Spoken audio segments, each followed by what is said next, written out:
Be ready for the dictation. Transcription number 28. Start. Mr.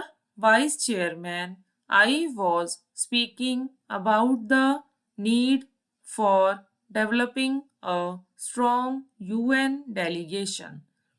I wish that the Honorable Prime Minister would give his attention to this aspect of the matter, particularly in view of the fact that in the next decade or two, politics all over the world would take on a complex character, and it is necessary that men are trained from now on for taking part in international affairs.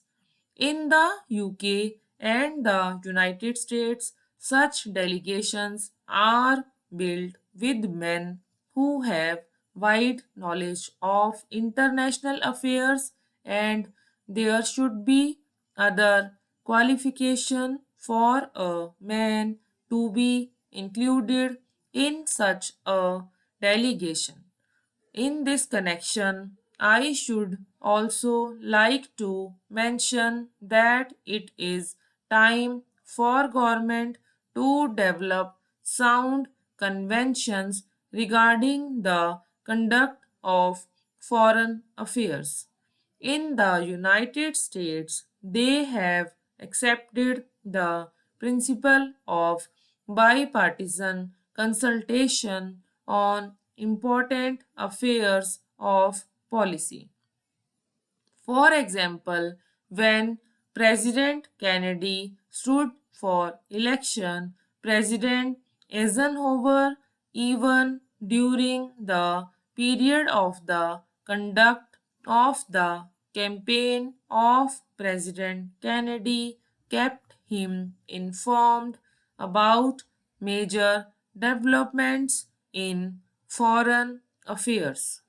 We have seen our government sending troops out of this country to the Congo, and at that time I had raised the point that before troops left our country for any assignments of an unusual character like the Congo assignment, members of the opposition should be informally consulted.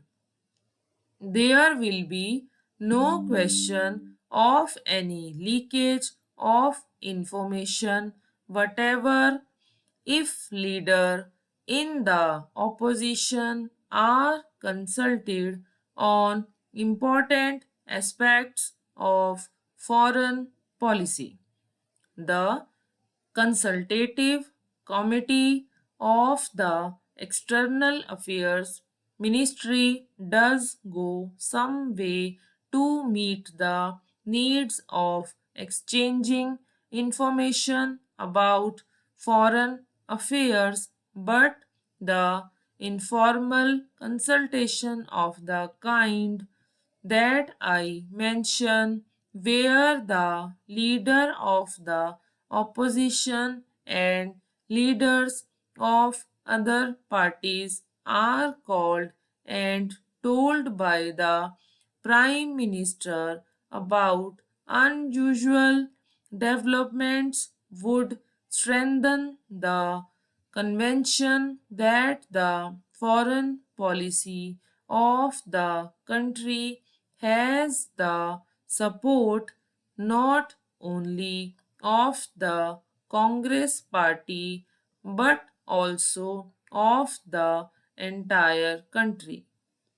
I was speaking about our external publicity, and it is a subject on which I think I can speak with some confidence, as I have been an old time newspaper man in this country.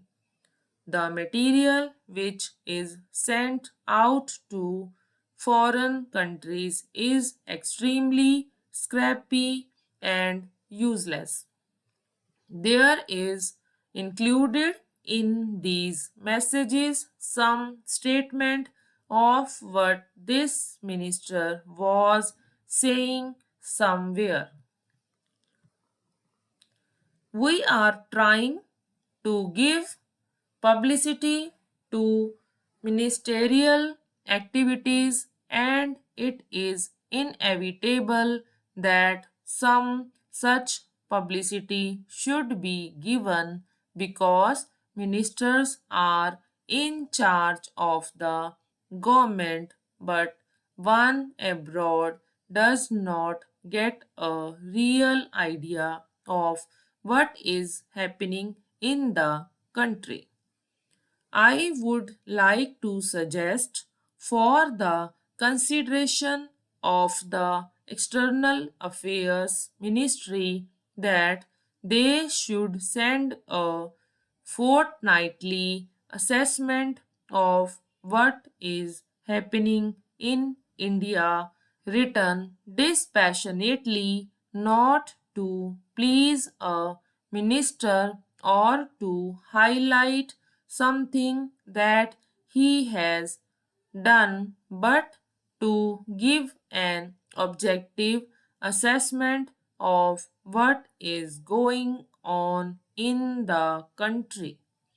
In the old days, when the British government was in existence, such fortnightly reports used to be sent by various state governments, and I think a beginning can be made in that direction in this matter. The other point I would like to suggest is that publicity is a complicated and technical matter. The Foreign Service, as it is constituted today, does not have sufficient training in publicity. The estimates committee, which went into the demands of the External Affairs Ministry, mentioned about the methods of training which have been adopted, but since our foreign servicemen are not trained in publicity work, and one sees, for example, that a lot of confusion has arisen in the United States over Ambassador Nehru's statement. I think the External Affairs Ministry might well set up a committee of members of parliament who are conversant with external publicity and some newspaper men to advise the External Affairs Ministry from time to time. I do not think that the committee will ask for information which is confidential or secret, but they can assist the newspaper men. There are a handful of competent men who would be willing to serve on the committee in an advisory capacity.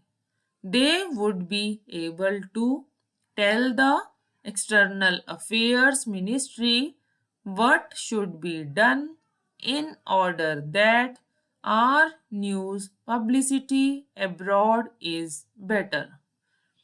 I might mention also that the Estimates Committee had recommended the creation of a cultural cell. Sir, to my mind, we have also to be clear in our mind regarding the objective of rural industrialization. Do we mean to have only diversification of rural economy, and are we going to have rural industrialization only in order to give some help to those who find themselves unemployed during a certain period of the year? Are we aiming at utilizing local resources and meeting local needs through diversification of rural economy, or have we a more fundamental objective in mind when we are trying to industrialize the rural areas? Without this, I am afraid rural industrialization will not be possible. Stop.